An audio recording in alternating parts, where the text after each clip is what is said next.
प्रस्तुत शब्द को देखिए, इसका उच्चारण करिए। हाँ, बिल्कुल ठीक, नदी। उच्चारणम किम? नदी। दी द हलंत दीर्घ ई। अत्र समापनम केन वर्णेन भवति? इकारेण। तो इकारांत ई अन्ते अस्ति, अतः एषः शब्दः कीदृशः अस्ति? इकारांत। यह शब्द कैसा है? इकारांत। अब इस शब्द का वर्ण विच्छेद करते हैं। प्रथम वर्ण क्या है? न। न हलंत अ। न से शुरुआत हो रही है, अ से समापन हो रहा है। न न न न हलंत अ। न द हलंत दीर्घ ई। नदी अंत केन वर्णेन भवति? ई। तो इकार अंत में है, तो इसलिए ये क्या बन गया? इकारांत। और नदी किस प्रकार का शब्द है? स्त्रीलिंग। नदी, नदियां, नदी बहती है, ये तो हम हिंदी में भी सुनते हैं। तो नदी किस प्रकार का शब्द है? स्त्रीलिंग शब्द है।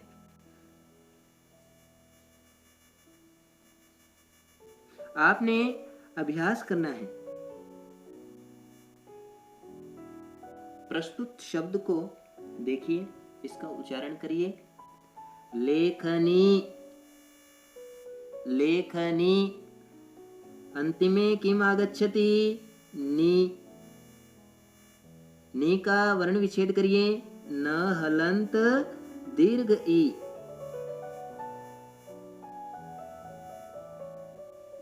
न हलंत दीर्घ ई। दीर्घ ई अंत। ईकारांत। ले, ल हलंत ए। ख, ख हलंत अ। नी, न हलंत ई। ले, ल हलंत ए। ख, ख हलंत अ। नी, न हलंत ई। दीर्घ ई। ईकार अंत में है, तो इसलिए ये शब्द कैसा है? इकारांत। लेखनी, लेखनी शब्द कैसा है? स्त्रीलिंग शब्द है।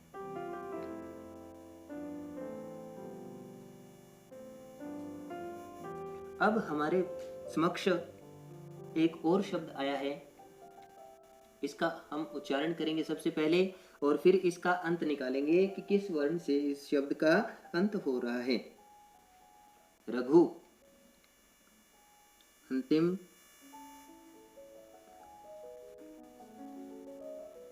प्रस्तुत शब्द का सबसे पहले हम उच्चारण करेंगे और फिर इसका अंत निकालेंगे। रघु। अंतिम वर्ण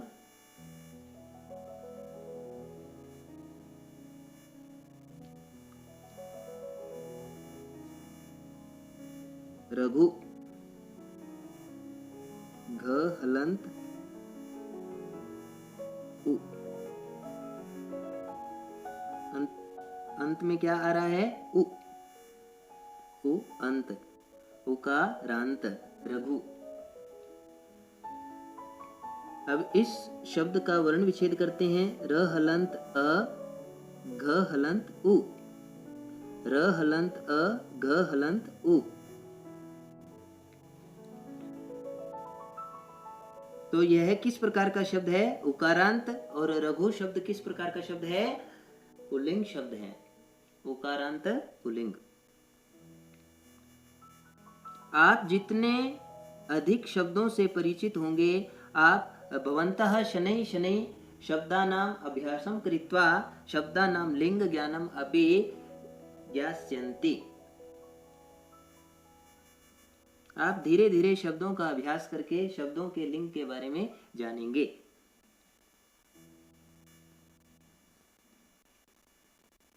प्रस्तुत शब्द को ध्यानपूर्वक देखिए। साधु। उच्चारणम किम? साधु। अंतिम वर्णः कः? दु।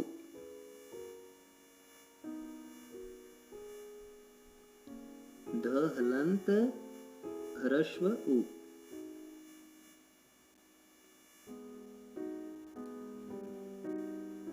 साधु शब्द का वर्ण विच्छेद करते हैं। सा। स हलंत आ, ध हलंत उ, अंतिमे उ, उ अंत, उकारांत, उ अंत, उकारांत, अ अंत, अकारांत, आ अंत, आकारांत, ई अंत, इकारांत, ई अंत, इकारांत। पुल्लिंग। साधु शब्द कैसा है? पुल्लिंग शब्द है। आपने ये सुना होगा कि वह बड़े साधु पुरुष हैं, सज्जन पुरुष हैं, इस अर्थ में इसका प्रयोग होता है। तो साधु किस प्रकार का शब्द है? उकारांत पुल्लिंग। शब्द को देखें,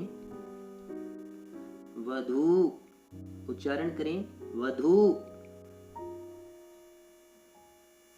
अंतिम वर्ण धू, ध हलंत दीर्घ उ। अब हम इस पूरे शब्द का वर्ण विच्छेद करते हैं। सबसे पहले व हलंत अ, व से प्रारंभ होता है, अ पर समापन होता है, तो व। दू, द हलंत दीर्घ उ, अंत में क्या है? उ अंत, उकारांत। वधू, जानते हो आप वधू? वधू किस प्रकार का शब्द है? स्त्रीलिंगम, स्त्रीलिंग शब्द है वधू।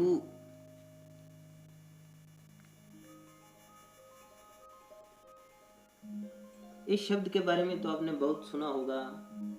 हमारी जो भारतीय परंपरा है उसमें अतिथि देवो भव, मातृदेवो भव, पितृदेवो भव। पितृ शब्द का उच्चारण करें, पितृ, अंतिमे किम आगच्छति? त्रि,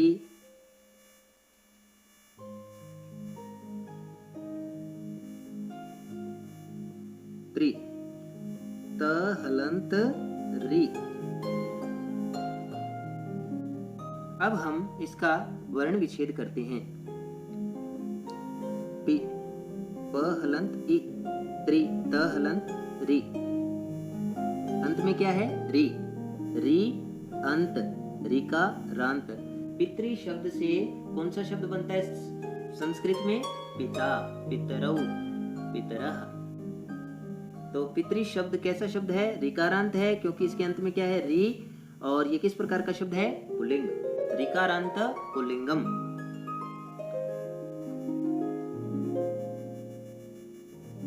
मातृदेवो भव, पितृदेवो भव। मातृ शब्दतः निष्पन्नः शब्दः भवति माता। मातृ शब्द का विश्लेषण करते हैं। मातृ, अंतिम त्रि, त हलंत रि।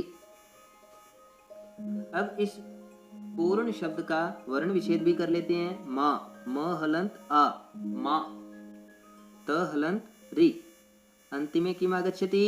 रि, रि अंत, रिकारांत, स्त्रीलिंगम।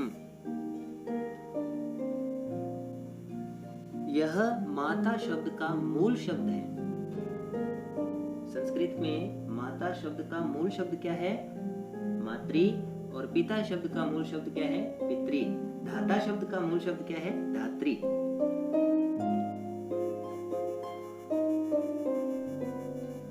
प्रस्तुत शब्द का उच्चारण करें।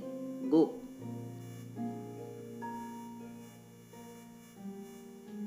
ग हलंत ओ, गो, ग हलंत ओ, अंत, ओकारांत। गो किस प्रकार का शब्द है?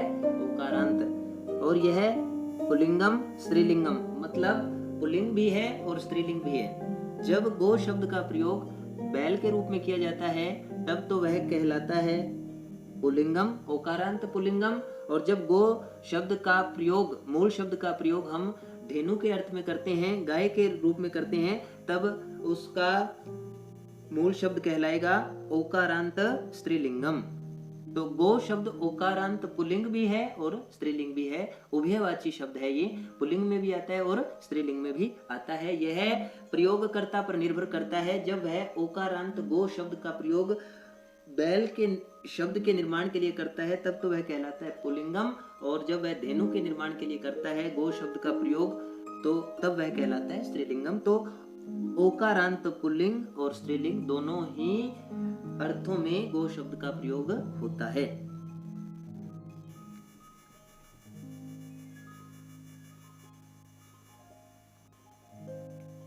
प्रस्तुत शब्द को अब हम देखते हैं।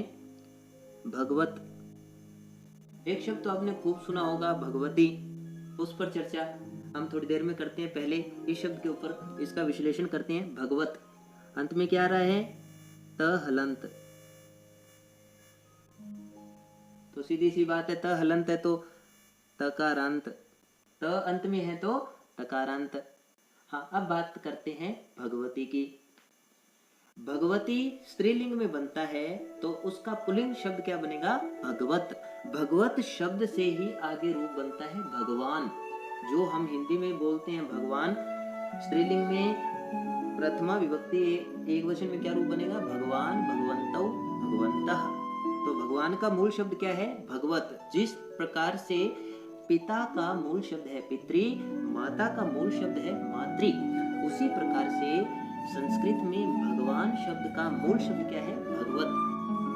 क्या शब्द है? भगवत। तो ये किस प्रकार का शब्द है? तकारांत पुल्लिंगम। अब भगवत शब्द का हम वर्ण विच्छेद करते हैं। भ हलंत अ, ग हलंत अ, व हलंत अ, त हलंत, त हलंत, त से त हलंत से समापन हो रहा है तो तकारांत। कैसा शब्द है ये? तकारांत।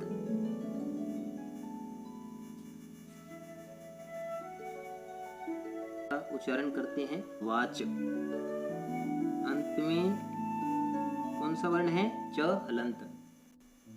अंत में क्या है? च, च अंत, च हलंत है, चकारांत। वाच, वाच शब्द वाणी के रूप में किया जाता है। इसका प्रयोग जो हम बोलते हैं ना, वाणी, वाक, उसकी वाक शैली, वह वाकपटु है, वह वाकपटु है, मतलब बोलने में चतुर है, उसकी वाणी में चातुर्य है। तो वाच शब्द का अर्थ क्या है? वाणी। वा, व हलंत, आ, च हलंत। शब्द किस प्रकार का है? चकारांत। और वाच शब्द कैसा शब्द है? स्त्रीलिंगम। और वाच का रूप क्या बनता है? वाक, वाक। तो जो ये अलग अलग जो शब्द रूप हैं, जब आप शब्द रूपों के बारे में पढ़ेंगे तब हम इस पर विस्तार से चर्चा करेंगे। तो वाच कैसा शब्द है? स्त्रीलिंगम।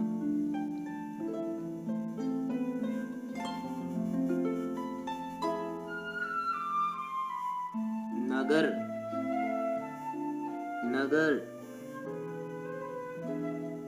नगर, नगर क्या है? मूल शब्द है। नगर से रूप क्या बनता है? नगरम।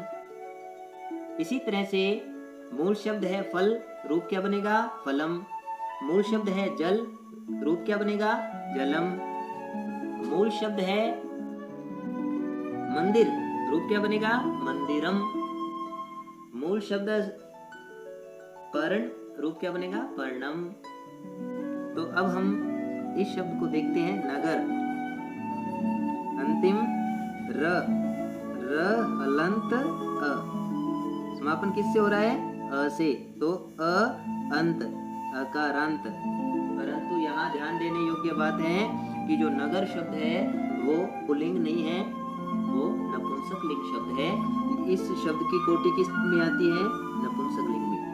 तो नगर नपुंसक लिंग शब्द है। अब हम नगर शब्द का वर्ण विच्छेद करते हैं। न हलंत अ, ग हलंत अ, र हलंत अ से इसका अंत हो रहा है तो अकारांत।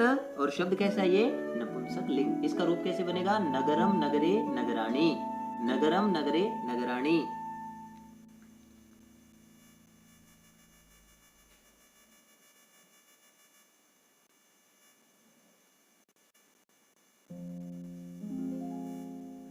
नगर के पश्चात हमारे समक्ष एक शब्द आया है पुस्तक, पुस्तक।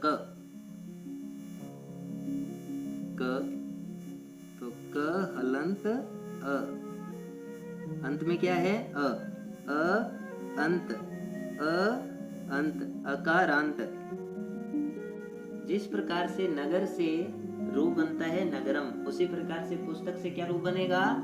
पुस्तकम, पुस्तके, पुस्तकानि। वन, वनम, वने, वनानि। पत्र, पत्रम, पत्रे, पत्राणि। कंदुक, कंदुकम, कंदुके, कंदुकानि। तो अब हम पुस्तक जो शब्द है वो कैसा शब्द है? नपुंसक, नपुंसक लिंग शब्द, अकारांत नपुंसक लिंग शब्द। तो पु, प हलंत उ, स आधा है तो स हलंत, त हलंत अ, क हलंत अ, अंत में क्या रहा है? अ। प हलंत उ, पु, स आधा है तो स हलंत, त हलंत अ, क हलंत अ, अंत में क्या रहा है? अ। अंत में है अकारांत नपुंसक लिंगम।